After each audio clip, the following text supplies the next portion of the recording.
Mercedes has been the early favourite to win the 2026 F1 title for a long time, and its would-be championship-winning car has now made an impressive debut. The first images of the Mercedes W17 were revealed on Thursday, and it hit the track for a successful shakedown at Silverstone, so we've also seen the real thing too. As we'll explain, Mercedes has made the best start possible with that maiden run, as it looks to return to title-fighting ways in a season it has long been tipped to be the benchmark in. Mercedes dominated the first half of the V6 turbo hybrid era from 2014, but failed to mount a championship bid in the ground effect rules era from 2022 to 2025. Its work status confers an obvious benefit with brand new cars and engines, and paddock rumours started a long time ago that once again its development for the new engine regulations was going very well. Then came the irritation from rival manufacturers that Mercedes has interpreted the new, more restrictive compression ratio rules differently and could gain several tenths of a second in engine performance alone. We'll get to the latest in the engine story in this video too, but the importance of this car design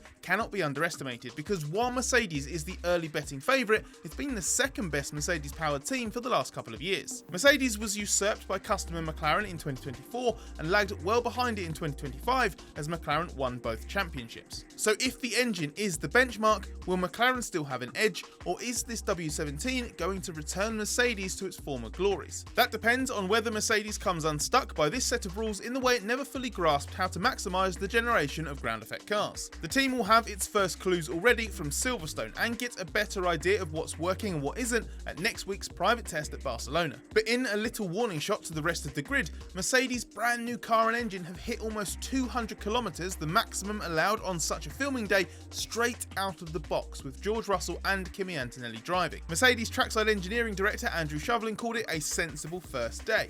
By comparison, the new Audi Works team only managed a quarter of that when it completed its shakedown with a conservative car specification designed to maximise mileage. And in addition to the shakedown being an impressive start for a brand new package, Mercedes' images from it revealed some interesting details compared to the renders the team first showed the world. It's a car our resident ex-F1 technical director Gary Anderson says has everything looking like it's working as one. So let's get into it in more detail.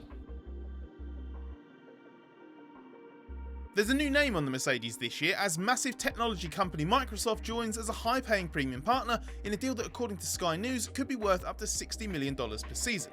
But what about the car the Microsoft logo is now stuck on? Mercedes quite often rolls out a new car with parts that don't match the renders it puts out before, and it's not the only team to do so. Its W17 images were fairly detailed and seemed reasonably legit, but what was eventually shared from the Silverstone shakedown shows some differences. Sticking quickly with what's the same, Mercedes has opted for a pushrod front and rear suspension configuration like most teams we've seen so far. This sticks with what it knows from last year, which is no bad thing given the trade-off should be minimal between the ideas, and it's more about aerodynamic development and packaging preferences. The pushrod rear suspension trend includes what looks like an increased focus on anti-lift, which is to try to control the rear of the car from rising under braking. Managing car behaviour under extreme loads will be a completely different challenge this year, with the new engines producing so much electrical power, which means rapid acceleration but also an increased amount of harvesting under braking. Mercedes moved in the anti-lift direction last year with a revised rear suspension early in the season, but it ended up having to take it off the car because it made it harder to drive.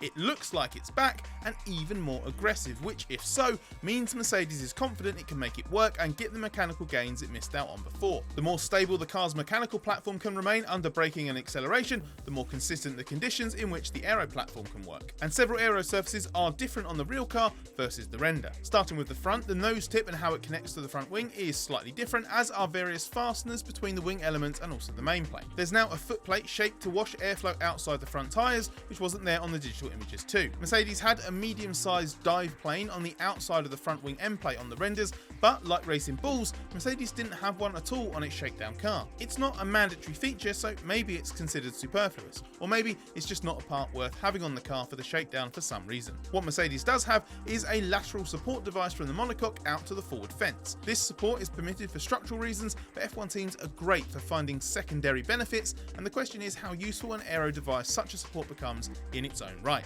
It will be interesting to see if it becomes a universal design to support such an exposed forward fence under high load, loads, or if some teams feel they can do without. We've said before, this fence is sort of like a baby barge board, and Mercedes has shown off a more intricate design than most we've seen so far. This could be an area of fruitful development, given it picks up the disturbed airflow off the back of the front tyre, and the redirected airflow helps seal the sides of the underfloor. The side pod shaping on the W17 differs a lot from the renders. The inlet is a different shape, not as letterboxed as the render, which looked a lot like a 2024 side pod that Mercedes actually used. This leads into a big side pod undercut, and it tapers very tightly at the back. The side pods seem to rise again on the renders, but on track images suggest it falls downwards like most other cars we've seen. Whatever the exact shape, it's tightly packaged at the rear, and there's a huge amount of exposed floor. It all adds up to something more aggressively packaged than some elements of the render, which seemed a little more out there and unconventional. And if we compare it to the Alpine, which ran at Silverstone the day before Mercedes, you get a good idea of what a works team with a good lead time on a project can do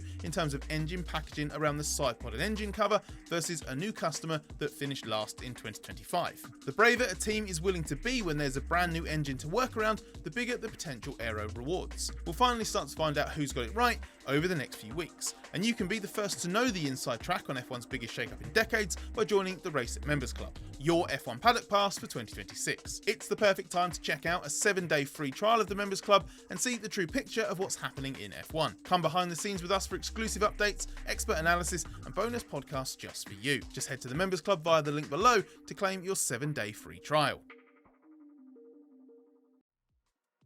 All the talk about Mercedes being the favourite and the way it has seamlessly hit the ground running on track with a brand new car and engine has to an extent mirrored the narrative prior to the start of the last new engine rules era in 2014, when Mercedes went on to have a massive advantage. It was fitting that Mercedes' car reveal came on the same day the FIA held a meeting with engine technical experts to address concerns raised by Ferrari, Audi and Honda about potential exploitation of F1's compression ratio limit. The three manufacturers are unhappy that Mercedes, and to an extent Red Bull, may have found a way to run their engines at a higher compression ratio, which brings added performance than the 16:1 ceiling that's measured in the rules. The FIA appeared to have initially backed the views of Mercedes and Red Bull that compliance of the 16:1 limit is based on measurements taken at ambient temperatures, not how it would run in reality on track. The best hope for rival manufacturers seemed to be for the FIA to lay down firmer guidelines for 2027 and beyond. But the FIA doesn't want the issue to drag on that long, so it's evaluating a potential response that could even come into play for this year. How that could manifest itself though isn't clear.